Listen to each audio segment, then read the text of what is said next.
Amen. Haleluya.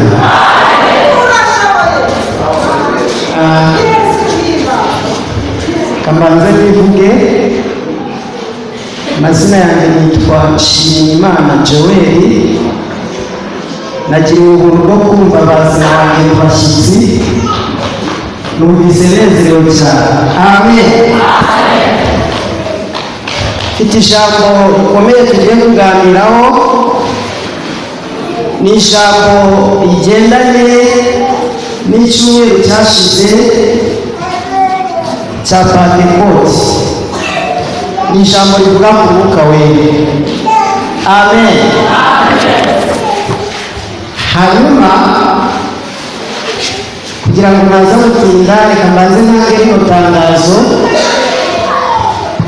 Mfite icyigisho hano tugiye gusangira. Umuntu ucyifuza nabanza namuha ya telefone ndetse n'ibindi byigisho byose yaba ashaka, kaza kumenyesha kuri WhatsApp tukajya tuganira ijambo ry'Imana. Nimero yanjye ni 0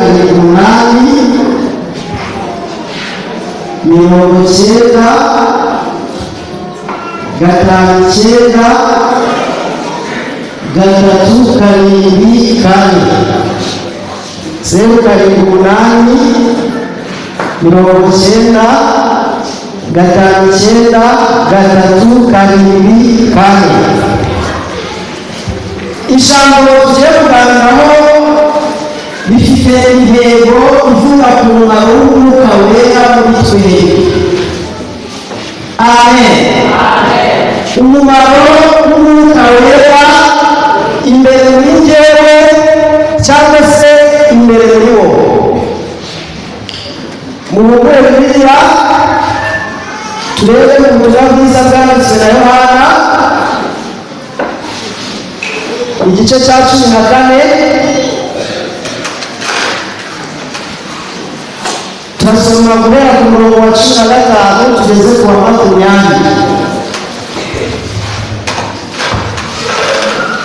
Ubutumwa bwiza bwanditswe na Yohana igice cya 14 umurongo wa 15 tugeze ku wa 20. Muhagere kuba gusoma.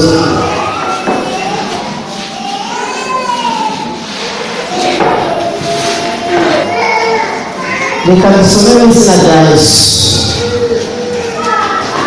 Nimunkunda muzitondera amategeko yanjye, nanjye nzasaba Data, nawe azabaha umufasha wo kubana namwe mu bihe byose.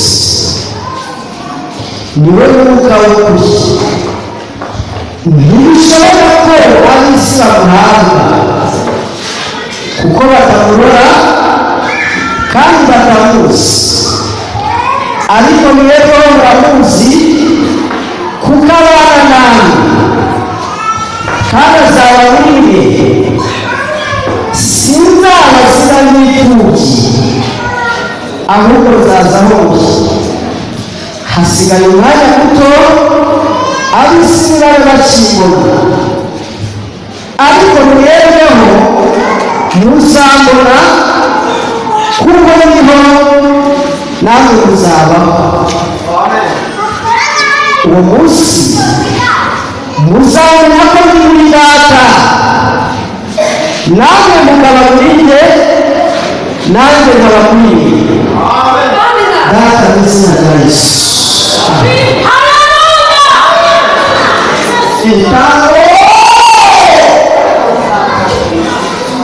Bino batatu kuri mwanya Mwuka Wera amanutse muri iteraniro, maze imitima y'abantu bose ihuguke yakire umucyo.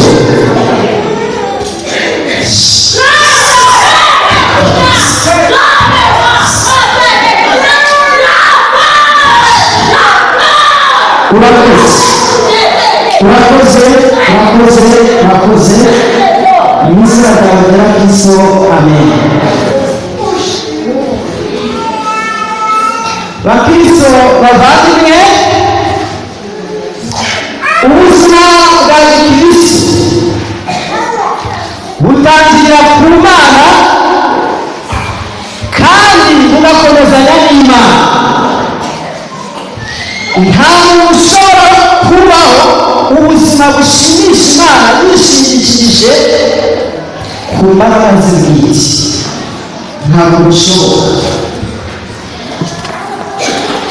reka mbabwire muri make nyuma runaka tugiye kurebaho by'umwuka wera mu buzima bwacu, ariko ndavuga cyane ku nyuma bibiri kubera ko igihe ni gitoya. umumaro wa mbere w'umwuka wera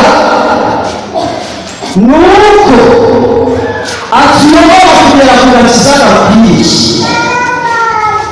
uwo ni wo mumaro wa mbere tugiye kurebaho, wo turawureba mu buryo bwiza. umumaro wa kabiri, umwuka wera aduhindura kuba abana b'Imana. uwo nawe turawuvugaho gake. hanyuma umumaro wa gatatu w'umwuka wera mu buzima bwacu,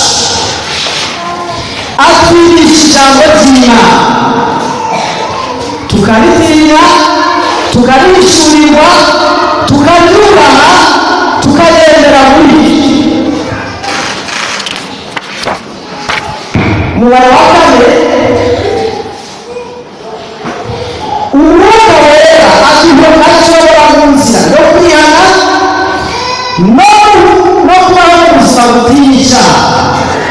uwo ni umubare wa kane, ashobora mu nzira yo kwihana kandi no kubaho ubuzima bugira butinya icyaha.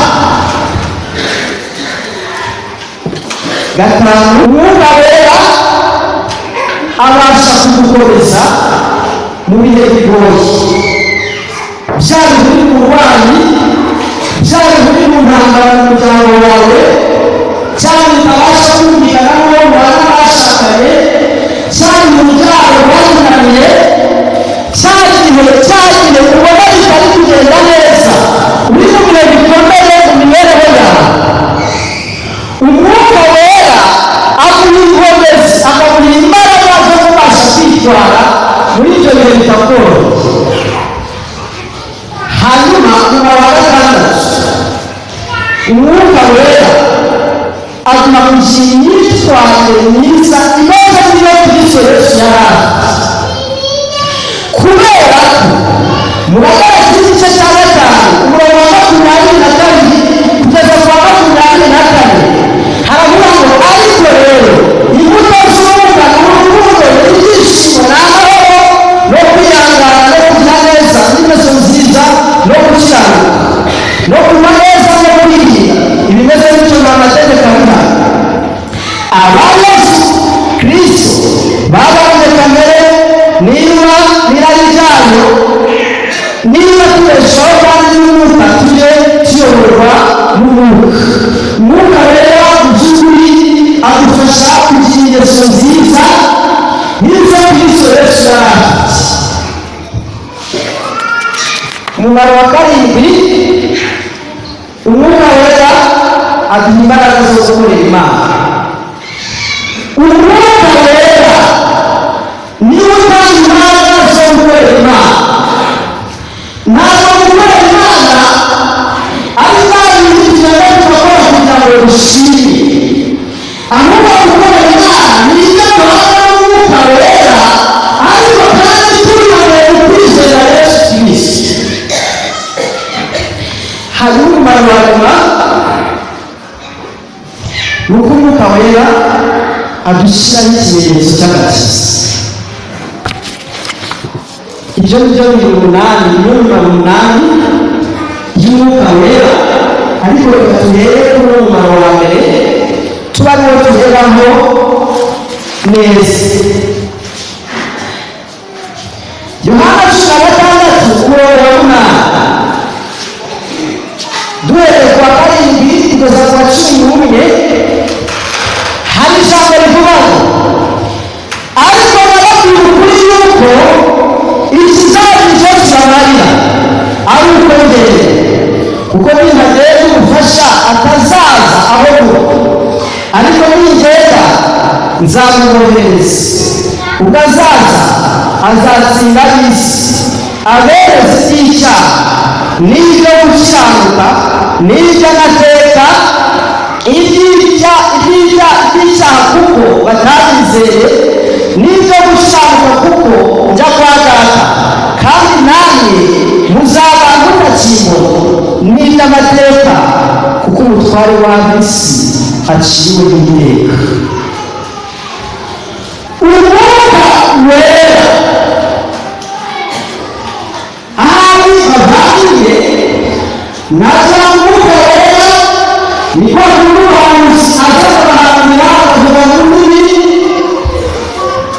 baya bose. Ndi n'abadayimoni barazivuga,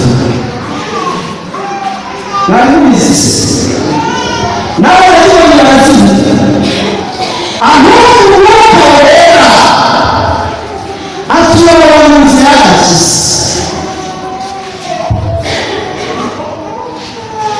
Kimwe mu bikorwa bya mbere kandi bikomeye umwuka wera ko ni ukuyobora umuntu, akayobora umunyabyaha akava mu nzira yo gukora ibyaha. Umwuka wera yishimira umuntu iyo ageze ku muntu, amwishimira yuko ari mubi, arishyize imbere y'Imana aho akeneye kuvumurwa, agahinduka icyaremesha, akakuyobora. Kuko uri mu rugendo ruri mu Kristo, ntabwo ukwiye kwiyobora, ahubwo ukwiye kuyoborwa n'umwuka wera. Umukristo ubwo yajyaga gusubira mu ijuru, yabibwiye neza abigishwa, arababwira ati nubwo ngiye kugenda mu kuri kose, uru rugendo ntabwo mwakwishoboza, niyo mpamvu ntazabasiga nk'imfubyi, nzaboherereza umwuka wera kugira ngo abayobore, azabane nawe. Umwuka wera atwereka icyaha kidutandukanya n'Imana. Baratubabwira nta mirimo myiza cyangwa se nta gukora neza ubyiherekeje,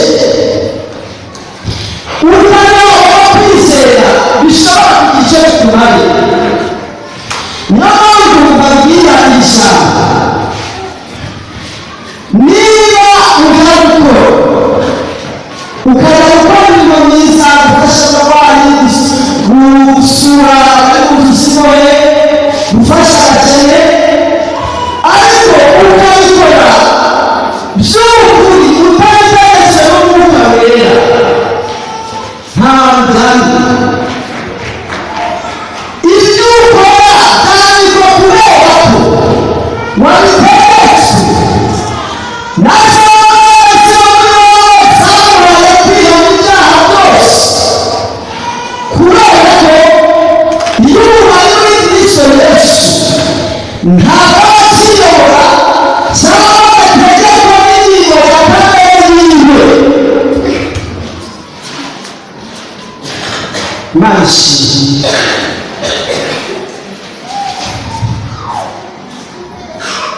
Urwandiko Pawulo yandikiye Tito, igice cya 3 umurongo wa 4 kugeza ku wa 7.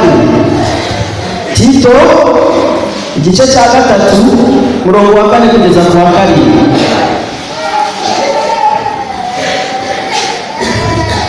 Hari ijambo rivuga ngo nyamara kugira neza kw'Imana umukiza wacu n'urukundo ikunda abantu bose iradukiza, itabitewe n'ingingo yo gukiranuka twakoze, ahubwo kubw'imbaraga zayo iducisha kuhagirwa, ariko kubyarwa ubwa kabiri, ikaducisha no guhindurwa bashya n'umwuka wera, uwo yahaye Yesu Kristo umukiza wacu, kuducucumiraho cyane kugira ngo dutsindishijwe n'ubuntu bwayo duhereko tube abaragwa, dufite ibyiringiro byo kuzahabwa ubugingo buhoraho.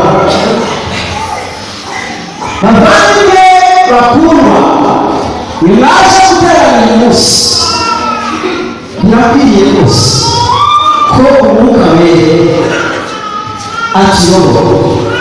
Birakwiriye ko agakiza uhawe gashingira imizi muri Kristo Yesu, kuko niyo soko y'agakiza kandi niyo soko y'ubugingo buhoraho, niyo soko y'imibereho myiza.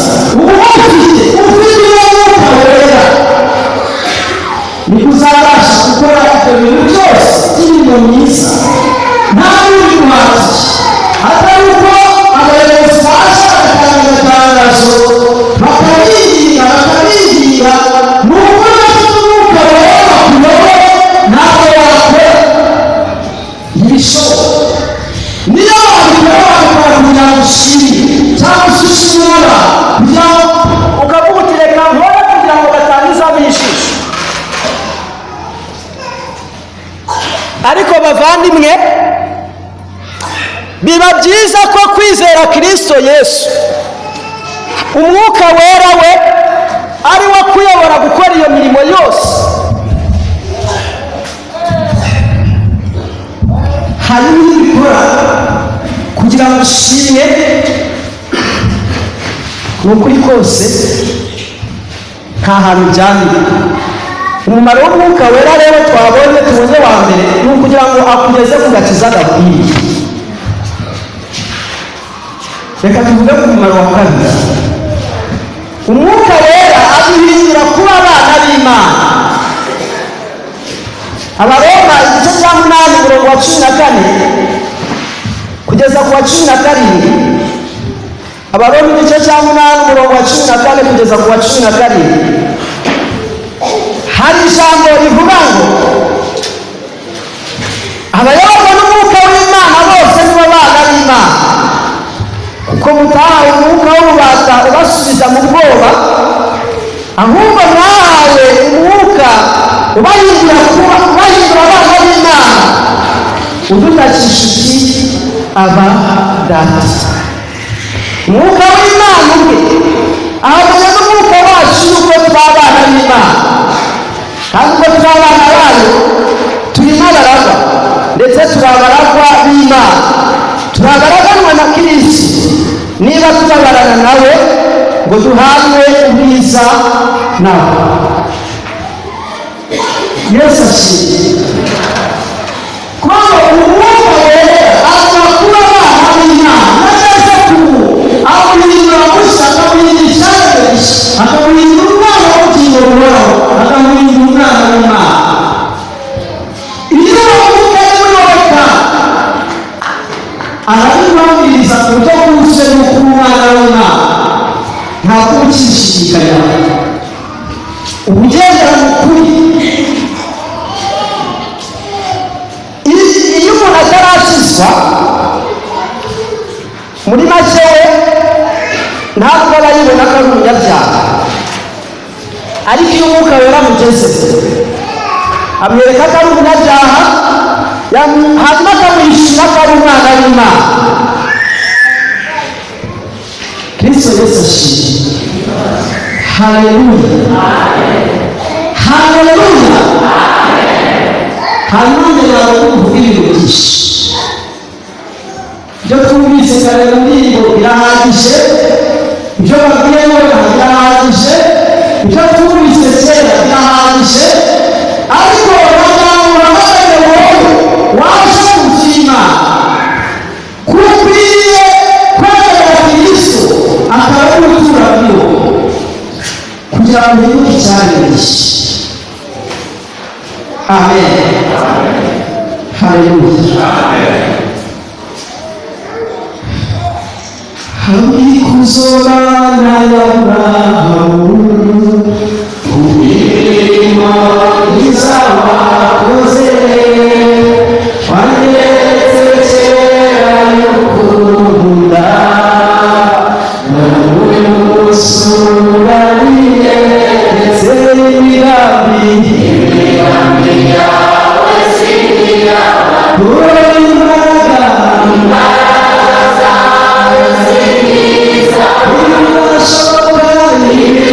Shokera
Muhaguruke dusenge Imana kugira ngo umwuka wera atuyobore.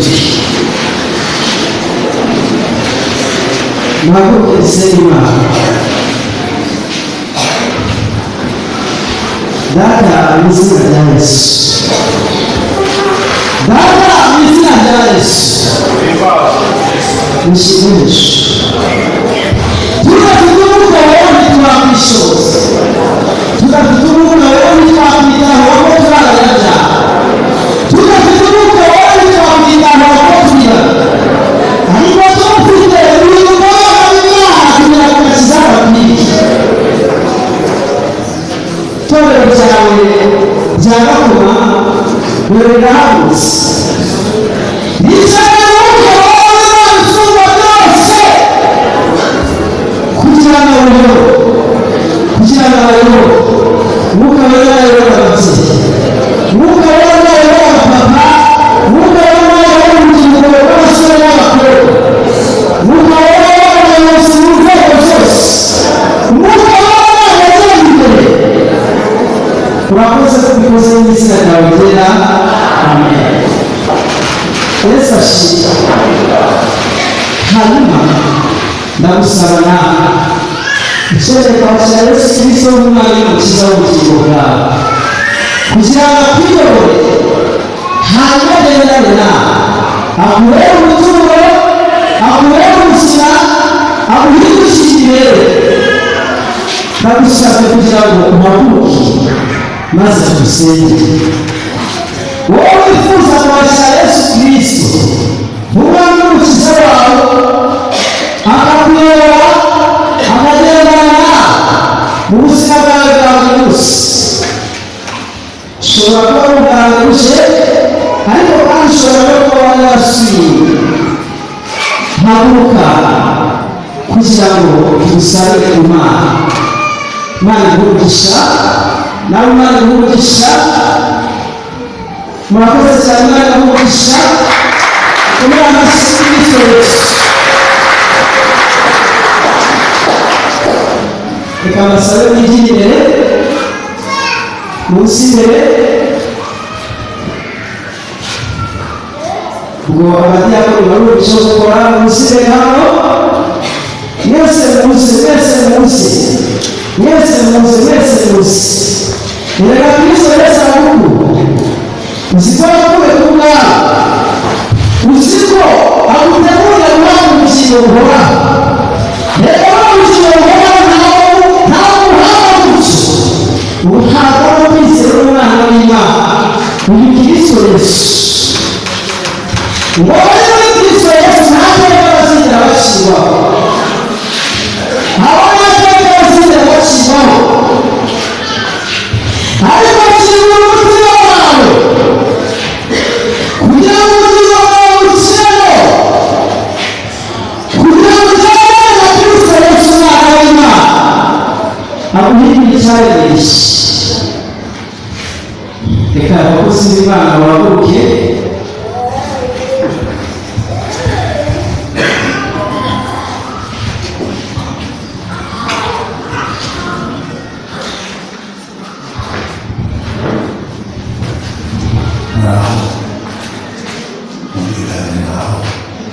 Yesu ashimwe. Hanyuma ikiganza cyacu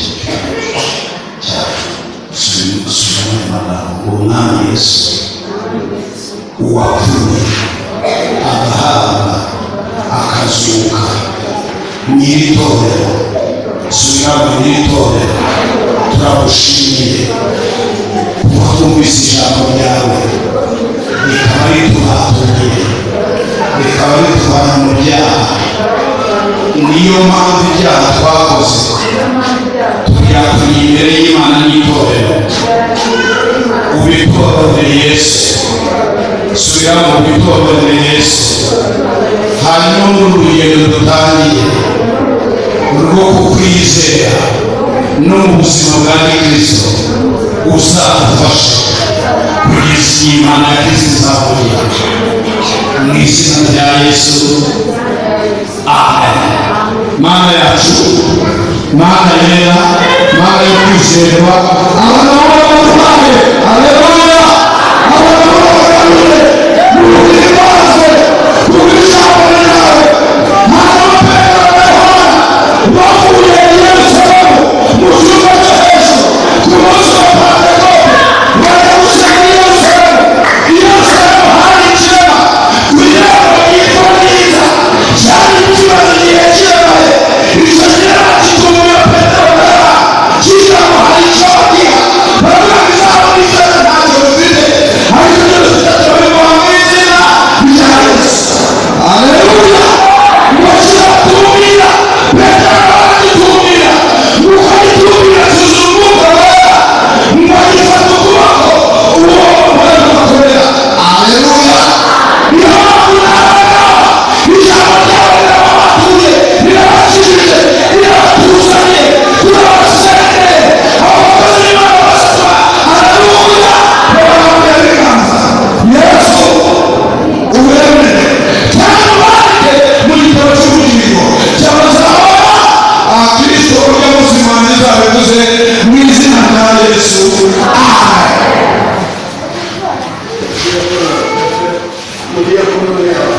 N'umuryango umwe ze abafashe